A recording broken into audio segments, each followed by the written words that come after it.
তো SSC MTS GK special সিরিজের third ক্লাসে প্রত্যেককে স্বাগত। তো আজকে আমরা থার্ড ক্লাস করব। এর আগে অলরেডি দুটো বিষয় আমাদের হয়ে গিয়েছে। তো চলো আমরা সরাসরি দেখে নেব থার্ড ক্লাসের আজকের কি বিষয় আমাদের রয়েছে।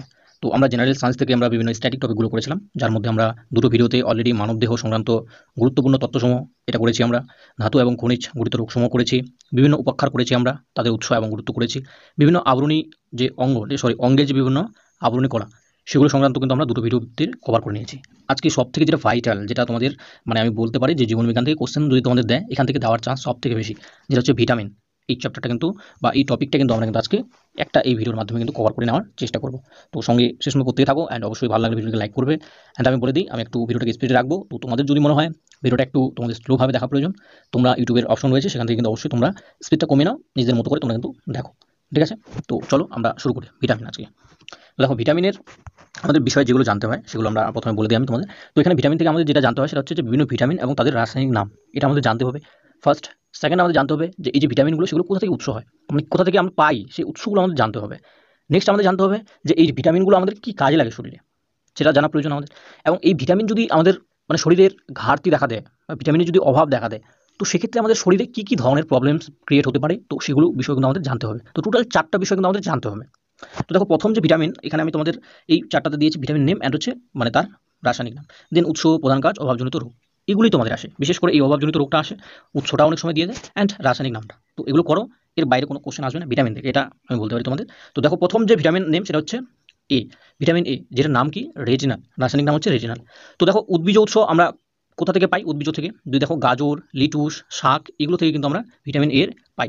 এছাড়াও প্রাণীজ উৎস যেমন হচ্ছে কট, হাঙ্গর, এছাড়া হচ্ছে সামুদ্রিক মাছের যকৃৎ নিঃসৃত তেল, তাছাড়া দুধ, ডিম, এগুলো থেকে কিন্তু এই ভিটামিন এ পাওয়া যায়। কি কাজে ব্যবহৃত হয় ভিটামিন এ? এটা হচ্ছে রেটিনার গঠন, আমাদের যে চোখের রেটিনা সেটার গঠন ও চোখের কর্মদক্ষতা কিন্তু রক্ষা করে কিন্তু এই ভিটামিন এ। দেহের স্বাভাবিক তাপমাত্রা বৃদ্ধি, তার নিয়ন্ত্রণ, ত্বকের কোমলতা স্বাভাবিক রাখা ইত্যাদি কাজে কিন্তু এই ভিটামিন এ কিন্তু আমাদের গুরুত্বপূর্ণ ভূমিকা নেয়। ভিটামিন এ এর অভাবে কি কি রোগ হয়? প্রথম রোগ হচ্ছে রাতকানা। এছাড়াও ত্বক খসখসে প্রভৃতি রোগ কিন্তু দেখা দেয়। তো মেনলি মনে রাখবে যে রাতকানা রোগটা কিন্তু ভিটামিন এর সঙ্গে সম্পর্কিত, এর অভাবে হয়। এছাড়াও ত্বক খসখসেটাও মনে রাখবে। ওকে, নেক্সট ভিটামিন দেখে রাখবো আমরা, সেটা হচ্ছে ভিটামিন ডি, যেটার যদি রাসায়নিক নাম দেখি সেটা হচ্ছে আমরা দেখবো ক্যালসিফেরল। তো কোথা থেকে পাই আমরা? উদ্ভিজ উৎস হচ্ছে বিভিন্ন উদ্ভিদ এর যে তেল বা উদ্ভিজ তেল সেটা থেকে। এছাড়াও কট, হ্যালিবাট, তারপরে প্রভৃতি সামুদ্রিক মাছের যে যকৃৎ নিঃসৃত তেল, এছাড়াও দুধ, ডিম থেকে পাওয়া যায়। এরকম তোমরা দেখতে পাবে যে অনেক কিছুর কিন্তু মিল থাকবে বিভিন্ন ভিটামিন থেকে। ঠিক আছে, যে শাকসবজি বা সামুদ্রিক মাছ, দুধ, এগুলো কিন্তু কমন থাকে। কিছু কিছু বিষয় রয়েছে যেগুলো কমন পাবে না, সেগুলো এখানে তোমরা দেখবে অ্যান্ড নোট করে নেবে। ঠিক আছে, যে বিষয়গুলো একই কাজে লাগে, অস্থি গঠনে সাহায্য করা, ফসফরাস, ক্যালসিয়াম বিপাক নিয়ন্ত্রণে কিন্তু সাহায্য করে। সবথেকে ইম্পর্টেন্ট, ভিটামিন ডি এর অভাবে শিশুদের রিকেট হয় এবং বড়দের কিন্তু অস্টিওম্যালেশিয়া রোগের কিন্তু লক্ষণ কিন্তু লক্ষ্য করা যায়। নেক্সট হচ্ছে ই, ভিটামিন ই, এটা হচ্ছে রাসায়নিক নাম হচ্ছে টোকোফেরাল। উদ্ভিজ উৎস কি? মটরশুঁটি থেকে পাওয়া যায়, লিটুস থেকে পাওয়া যায়, গমের অঙ্কুর নিঃসৃত তেল ইত্যাদি থেকে পাওয়া যায়। এছাড়াও যে প্রাণীজ উৎস দেখা যায়, তো সেক্ষেত্রে আমরা দেখব তেল, ডিম, দুধ। তো ডিম, দুধ, এগুলোতে কিন্তু মোটামুটি করে সব ভিটামিনগুলি অল্প স্বল্প করে থাকে। এছাড়াও যেমন হচ্ছে বন্ধ্যাত্ব প্রতিরোধ করা, তারপর হচ্ছে ভ্রূণের বৃদ্ধিতে কিন্তু সাহায্য করে এই ভিটামিন ই, খুবই ইম্পর্টেন্ট। তো ভিটামিন ই এর অভাবে কি হয়? এক তো বন্ধ্যাত্ব ও মাতৃ স্তনদুগ্ধক্ষরণ হ্রাস পাওয়ার লক্ষণ কিন্তু এই ভিটামিন ই এর অভাব দেখা যায়। মাথায় রাখবে, সব থেকে ইম্পর্টেন্ট যেখানে কিন্তু বন্ধ্যাত্ব রোগটা। ওকে, নেক্সট হচ্ছে ভিটামিন কে, যেটা রাসায়নিক নাম হচ্ছে ফাইলোকুইনিন। উদ্ভিজ উৎস কী কী এর? একটা হচ্ছে বাঁধাকপি, তারপর হচ্ছে টমেটো, পালং শাক, তারপর হচ্ছে আলফা শাক, আমি জানি না এটা কোন শাক, তোমরা জানতে পারো। তো নেক্সট হচ্ছে প্রাণীজ উৎস, শুকরের যকৃৎ নিঃসৃত তেল, মাখন, দুধ, এগুলো থেকে কিন্তু ভিটামিন কে কিন্তু পাওয়া যায়। এটা কিসের সাহায্য করে? রক্ত তঞ্চনে কিন্তু সাহায্য করে, খুবই ইম্পর্টেন্ট এটা।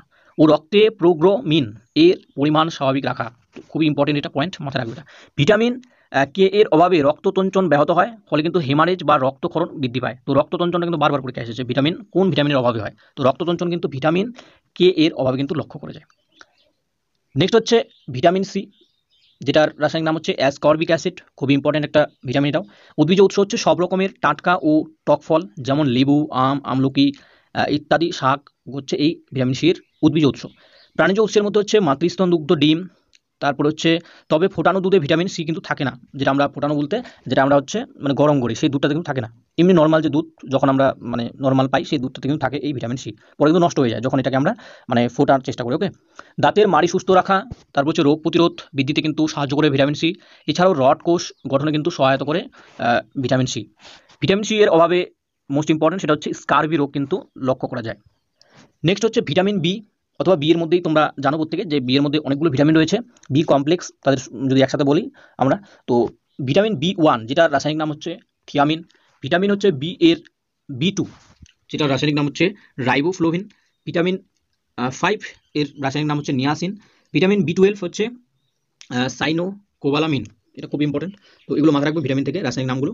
উদ্ভিজ উৎস কি, এগুলো প্রায় সব একই জায়গা থেকে পাওয়া যায়, যেমন হচ্ছে ঢেঁকি ছাটা চাল, খুব ইম্পর্টেন্ট, ঢেঁকি ছাটা চালটা বারবার এসেছে। তারপর হচ্ছে লাল আটা, তারপর হচ্ছে টমেটো, পালং শাক ইত্যাদি বিষয়গুলো। প্রাণীজ উৎসের মধ্যে হচ্ছে মাছ, মাংস, দুধ, ডিম এগুলো।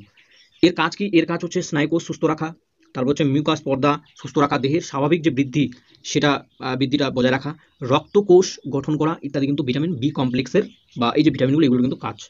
এবার এগুলো থেকে বেশ ইম্পর্টেন্ট কিছু কোশ্চেন আসে, যেমন হচ্ছে এর অভাবজনিত রোগগুলো কী কী হয়। ভিটামিন বি 1 এটা বি হবে, ঠিক আছে। বি 1 এর ক্ষেত্রে বেরিবেরি রোগ দেখা যায়, অনেক সময় আসে যে কোন রোগের অভাবে কোন ভিটামিনের অভাবে বেরিবেরি রোগ হয়। অনেক সময় তোমাদের অপশনে দিয়ে দিতে পারে যে ভিটামিন 1, 2, 5 এভাবে করে দিয়ে দিল, তো সেখানে হয়ে যাবে কিন্তু ভিটামিন বি 1।